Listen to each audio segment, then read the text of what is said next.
Vi er taget på besøg i Hinnerup, hernede ved Skovsøen. Og hernede er historien, at her huserer det hjernedøde spøgelse. Og det er et spøgelse, som engang mistede sin hjerne, og nu går rundt og leder efter sin hjerne. Men jeg kan nu ikke se nogen spøgelser hernede. Altså bare hyggeligt ud. Hov, hvad er det der? Hvad søren er det? Kan det være et spøgelse? Nej, hvad laver det? Nej, det går ind i træet. Nej, man skulle tro, det havde mistet sin hjerne. Stakkels spøgelse. Jeg må hellere skynde mig over at hjælpe det. Og her er så et andet sted i Hinnerup, hvor det skulle spøge en lille smule, eller hvor der er spor af spøgelser.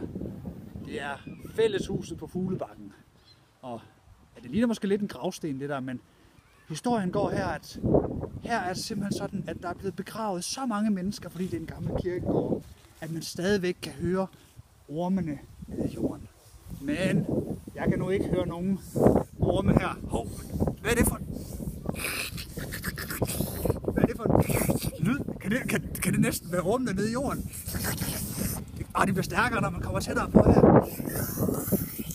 Ej, hvor klamt, jeg tror jeg. Og nu har jeg besøgt endnu et ganske specielt sted her på Fuglebakken, som også siges at være hjemsøgt. Den hjemsøgte legeplads. Og historien er her, at der engang var en masse børn, der legede her i et tordenvejr. Men så slog lynet ned, og alle børnene døde. Og deres sjæle, de kommer nogle gange tilbage til den her legeplads og leger. Men jeg synes, at det her ligner en ganske almindelig legeplads. Alt er helt stille, og der er slet ingen børn, der leger. Ja, der er også et hyggeligt legehus, og ja, der er nu ikke spor af ret mange børn her.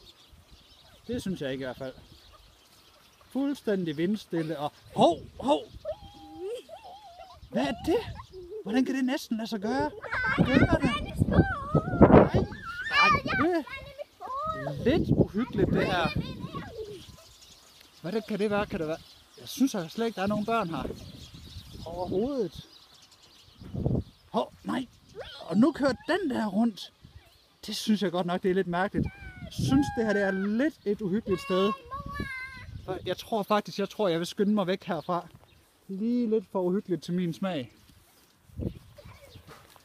Ej, nej, nu begynder den der også at pippe. Hvad er det for noget? Ej, nu, her tør jeg godt nok ikke være længere. Og her er vi så lige hjemme ved Bjørks have. Og det er jo i hvert fald et næsten ikke spor uhyggeligt sted. Bortset selvfølgelig fra lige den der historie med den afhuggede hånd. Og det var jo en, vi fandt en dag, da vi gravede et hul i haven med skovlen her. Og så fandt vi altså en hånd, der lige hoppede op af hullet og begyndte at løbe væk. Men vi har ikke rigtig set den siden. Der er den jo igen, den afhuggede hånd, der bare lever rundt og hopper rundt herude i haven. Det er altså noget mærkeligt noget. De ved ikke helt, hvorfor den er her. Men den er her. Det er også lidt spøjst og lidt uhyggeligt.